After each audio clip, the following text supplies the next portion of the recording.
저는 무라카미 아야라고 합니다. 25살의 평범한 직장인이죠. 오늘은 저와 여동생 사이에서 일어난 결혼 배틀에 대해 얘기해보려고 합니다. 우선 제 가족을 소개해보도록 하겠습니다.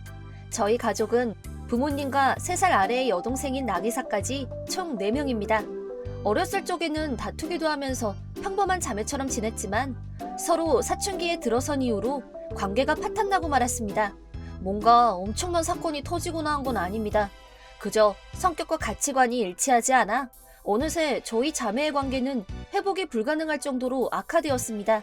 10대 때는 같은 집에 있어도 전혀 말을 섞지 않는 상황도 많았고 참 불편한 환경이었던 것 같습니다.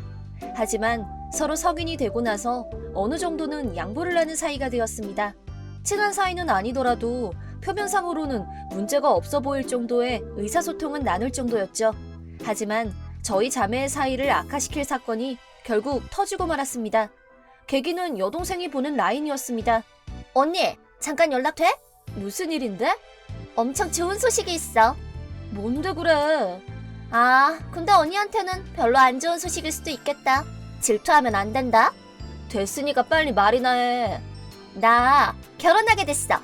잘 됐네. 축하해. 진심으로 말하는 거야? 질투하는 거 아니고? 질투 안 해. 상대는 어떤 사람이야? 내 입으로 말하기는 조금 부끄럽지만 대단한 사람이야. 완전 대박이라니까? 이번 주말에 집에 인사하러 갈 거니까 언니도 본가로 좀 와. 이렇게 동생은 대학교 재학 중에 결혼을 결심하게 되었습니다. 물론 이 시점에서는 잘 됐다 싶을 정도로 딱히 나쁜 감정은 없었습니다. 하지만 나중에 약혼자를 본가로 데려오자 안녕하세요, 마코토라고 합니다. 오늘 이렇게 방문하게 해주셔서 감사합니다. 자신을 마코토라고 소개한 그 약혼자는 30대 정도로 되어 보이는 딱 봐도 엘리트 같은 느낌의 남자였습니다. 실제로 얘기를 들어보니 명문대를 졸업한 데다가 아버지가 부동산 관련 회사를 경영하고 있고 그 자리를 물려받을 예정이라고 합니다. 정말 빈틈이 없는 사람이었습니다. 그런 약혼자를 데려온 여동생은 매우 우쭐해 있었습니다. 우리 마코토 씨 장난 아니지? 언니는 평생 못 만날 만한 사람이라고. 농담이라고 던진 말이긴 하지만 명백히 저를 무시하는 언행입니다. 물론 이렇게 말하고 싶은 기분도 이해합니다. 제 입으로 말하는 게 부끄럽긴 하지만 어릴 적부터 공부도 운동도 다 제가 잘했습니다. 동생은 애교가 있어 인기가 조금 있긴 했지만 자랑스럽게 내세울 만한 스펙은 없어서 그걸 컴플렉스로 생각하고 있다는 걸 대충 알고는 있었습니다. 그러다 부모님이 결혼은 대학 졸업 때까지만 기다려줄 수는 없을까요? 라고 제안했습니다. 지당한 말입니다. 물론 그 부분은 약혼자인 마코토 씨도 생각하고 있었던 건지 물론입니다. 다만 나기사 씨가 난 빨리 결혼하고 싶다고. 이렇게 잘난 사람을 계속 기다리기만 했다간 다른 사람한테 빼앗기고 말 거라고. 저는 그런 일이 없을 거라고 말하고 있긴 한데 물론 마코토 씨를 믿긴 하지. 하지만 마코토 씨를 정식으로 내 거로 만들고 싶어. 결혼이라는 제도로 약속하고 싶단 말이야. 나기사의 의지는 확고했고 결국 부모님도 어쩔 수 없이 결혼을 허락하게 되었습니다. 그렇게 결국 상견례까지 마치고 둘은 빠르게 결혼에 골인했습니다. 동생이 결혼에 목숨을 거는 이유는 대강 눈치채고 있었습니다. 아마 자기가 대학을 졸업하기 전까지 제가 결혼하는 꼴을 피하고 싶었던 거겠죠. 제가 먼저 결혼을 하면 저를 까내릴 수 없게 되니까요. 그렇게 결혼식 당일 상상 이상으로 성대한 결혼식에 깜짝 놀랐습니다. 언니, 나 먼저 결혼해서 미안해. 뭐 언니도 좋은 사람 생기지 않겠어? 결혼식 날 대놓고 이렇게 말하니 화가 안 나는 건 아니었지만 그냥 그러려니 했습니다. 왜냐면 저는 동생만큼 결혼에 목매고 있지는 않았으니까요.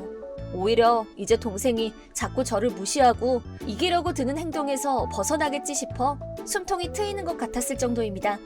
하지만 저희 자매의 길고 지루한 배틀은 아직 시작에 불과했습니다. 일단 제게도 동갑인 남자친구가 있습니다. 이름은 치요시.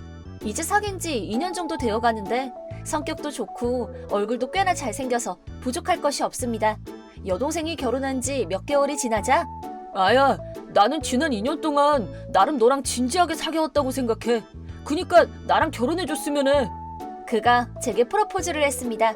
결혼 생각이 별로 없긴 했지만 2년이나 진지하게 사귀어왔으니 결혼을 한다면 이 사람이 좋겠다고 생각했습니다. 앞으로 잘 부탁해. 이후에 곧바로 양가 부모님들께 결혼 허락을 받기 위해 그를 데리고 본가로 갔습니다. 그 자리에는 제가 부르지 않은 동생 부부도 와 있었습니다. 아무래도 중요한 자리라고 부모님이 부른 듯 했습니다. 저형, 결혼 축하드립니다. 언니가 결혼을 한다니 진짜 놀랐어. 참 취향도 특이한 사람인가 봐. 그래. 조금 있으면 도착한다고 하니까 조금만 더 기다려. 치우 씨가 인사하기 전 제가 먼저 집으로 가서 어느 정도 상황과 분위기를 정리하고 맞이하려고 일부러 30분 정도 먼저 도착해 있었습니다. 안녕하십니까? 오늘 이렇게 인사드리게 해주셔서 감사합니다. 그렇게 치우 씨가 등장했습니다. 아까도 말씀드렸지만 제 약혼자는 정말 잘생겼습니다. 그의 얼굴을 본 여동생이 순간 시샘하는 듯한 표정을 지은 걸 보고 내심 기뻤습니다. 하지만 그가 하는 일에 대한 얘기가 나오자 네, 지금은 건설 현장에서 작업자로 일하고 있습니다. 월급은 그렇게 많지는 않습니다. 이 말을 듣자마자 여동생이 시비를 걸었습니다. 어머, 힘드시겠네요. 남편분 수입이 그렇게 적으면 결혼 후에도 맞벌이 할 수밖에 없겠어요. 동생은 실실 웃으며 치우 씨의 직업을 비하하고 블루칼라는 장기적으로 힘들 텐데요. 좀 더 공부하셔서 괜찮은 직장으로 가시는 게 낫지 않을까요? 제부까지 한술 더 떴습니다. 그의 경우에는 엘리트 정신이 넘쳐나 남을 깔보는 경향이 있기 때문입니다. 이런 성격은 몇 번 정도 가족끼리 밥을 먹으면서 알게 되었는데 동생과 참 잘 어울리는 성격이기도 하죠. 이렇게 결과적으로는 제 약혼자에게 매우 신뢰되는 태도를 취한 동생 부부. 치우 씨는 웃으며 흘려넘겼지만 당연히 저는 하나도 재밌지 않았습니다. 치우 씨, 미안해. 내가 대신 사과할게. 괜찮아. 이런 사람 저런 사람 있기 마련이니까. 치우 씨는 그렇게 말해줬지만 며칠 후 언니 남친 진짜 건설 노동자야? 맞아. 거짓말해서 뭐가 좋다고? 와, 아무리 얼굴이 잘생겼어도 앞길이 kamkam하잖아. 정말 괜찮겠어? 나도 일하고 있잖아. 딱히 벌이에는 문제 없을 텐데? 요새는 맞벌이 안 하는 부부가 더 적을 정도니까. 난 싫어. 이웃들이 뭐라고 생각하겠어? 역시 자기 아내를 먹여 살릴 정도로 경제력이 있는 남자가 최고라니까? 심지어 육체노동이라니. 다치기라도 하면 오히려 집만 되잖아. 말이 좀 지나친 거 아니야 너? 미안. 그래도 걱정돼서 말하는 거잖아. 네가 결혼하는 것도 아닌데 왜 자꾸 참견이야? 알겠다고. 나는 불쌍해서 얘기해준 거라니까 그러네. 동생은 노골적으로 육체노동을 하는 치유 씨를 무시했습니다. 결혼하면 시비를 걸 일도 없을 줄 알았는데 게다가 동생 부부가 저희를 신혼집으로 초대했습니다. 거절하려고 했지만 치유 씨가 가족끼리 교류는 하고 지내자고 말해주어 어쩔 수 없이 가기로 했습니다. 둘이서 방문했는데 역시나 호화로운 집에 살고 있었습니다. 방도 많고 심지어 메조네트식이었습니다. 대체 월세가 얼마나 될지 감히 상상도 안 됐습니다. 그리고 또다시 동생 부부의 공격이 시작되었습니다. 언니네는 평생 이런 데서 못 살겠지? 그냥 우리가 방 하나 싸게 빌려줄까? 그게 더 낫지 않겠어? 맞아요. 미래를 생각해서 열심히 공부한 결과가 바로 이 집입니다. 젊을 때의 노력으로 얼마나 남들과 차이나는 삶을 살 수 있을지 잘 아시겠죠? 동생 부부는 끝도 없이 저희 부부를 까내리는 말을 퍼부었습니다.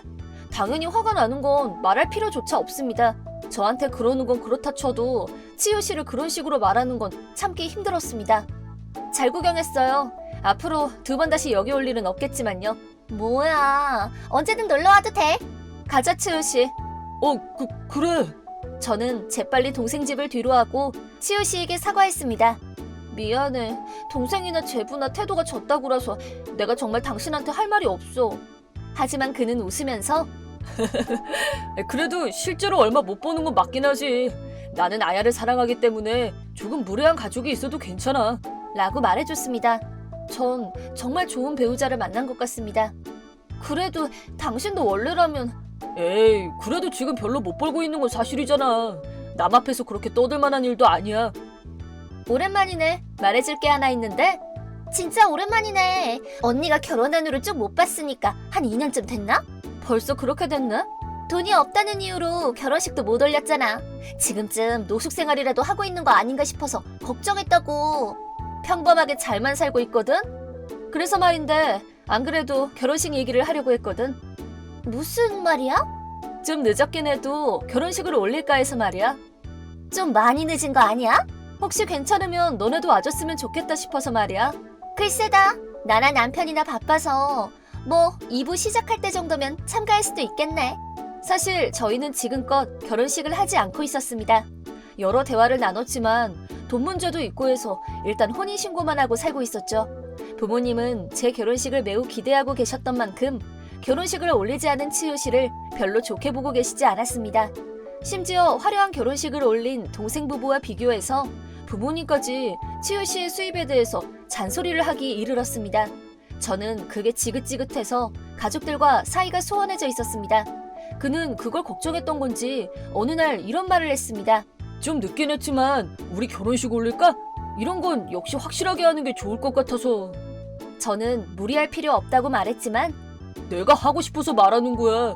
당신이 웨딩드레스 입은 모습도 보고 싶고 내 예쁜 아내를 모두에게 자랑하고 싶단 말이야.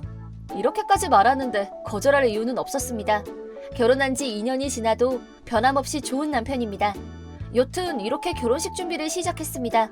처음엔 조금 바빴지만 그래도 중간부터 너무 재밌어서 바쁜 줄도 모르고 시간이 흘러갔습니다. 결국 저도 결혼식을 하고 싶긴 했나 봅니다. 동생 부부는 역시나 결혼식에는 참석하지 않고 2부에서만 얼굴을 비추겠다고 고집을 부렸습니다.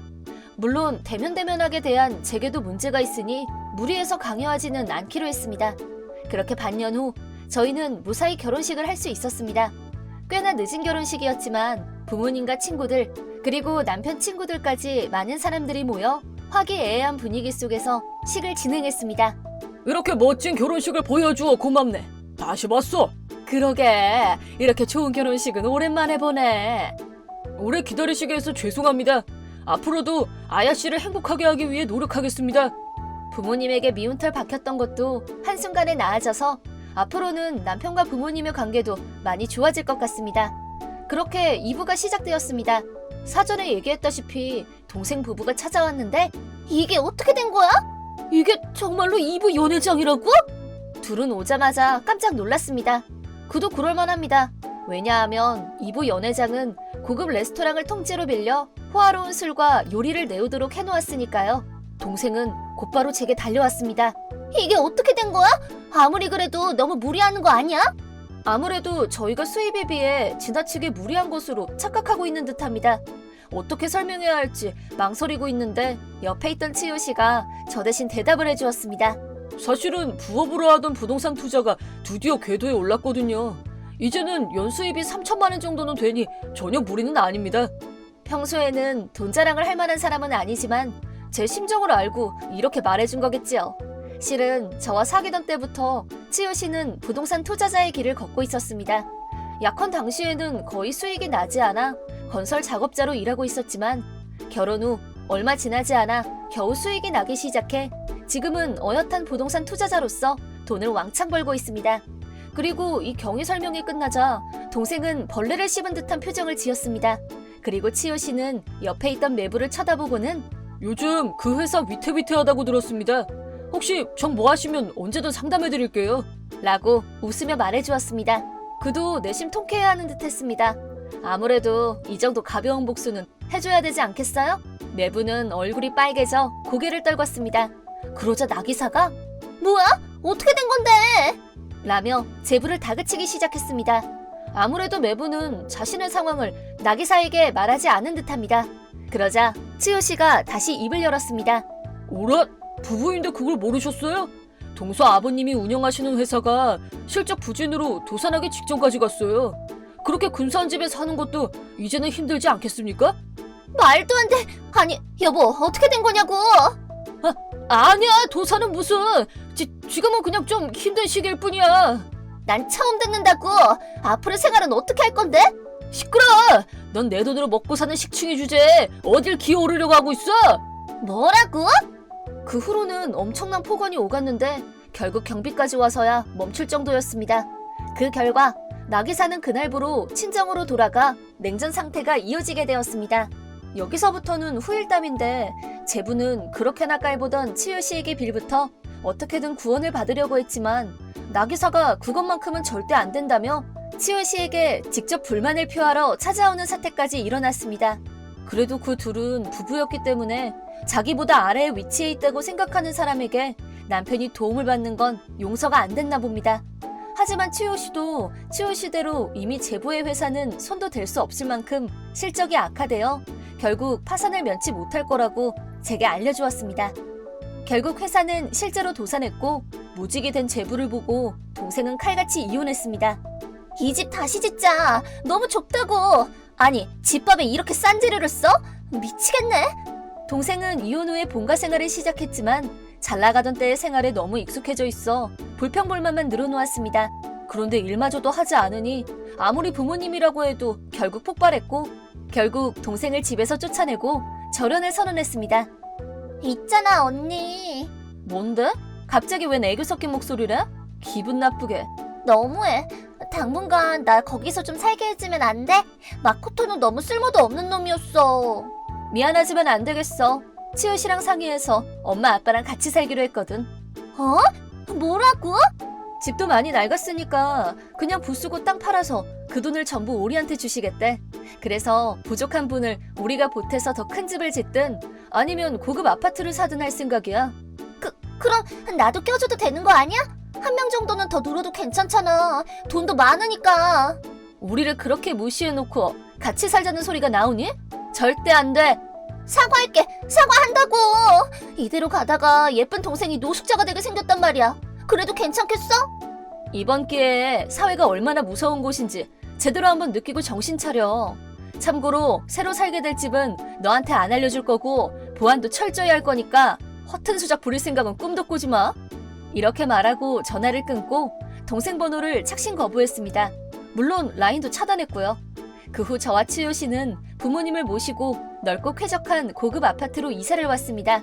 여기는 운동시설과 넓은 정원까지 딸려 있어 부모님도 적당히 운동도 할 수 있고 입주민 전용 카페에서는 이웃 사람들과 커피도 즐길 수 있어 편안한 노후를 즐길 수 있겠다며 매우 기뻐하고 있습니다. 그 후로 몇 년 동안 나기사와는 일절 연락을 주고받고 있지 않으나 의외로 치우 씨에게 나기사의 근황을 듣게 되었습니다. 치우 씨의 지인이 유흥업소에서 완전 돈에 미친 여자를 봤어 라고 하면서 사진을 보여줬는데 그 여자가 아니나 다를까 나기사였다고 합니다. 아무래도 유흥업소에서 일하면서 자신을 부양해줄 만한 남자를 찾아다니면서 구혼을 하고 가게에서 잘리면 또 다른 가게를 떠도는 일을 반복하고 있는 것 같다고 합니다. 조만간 그 바닥 자체에서 버림받을지도 모른다고 하더군요. 돈에 미친 인간의 최후에 딱 어울리는 모습이네요. 저는 앞으로도 돈보다는 치우 씨와 부모님과의 관계를 더 소중하게 생각하며 살아가려고 합니다.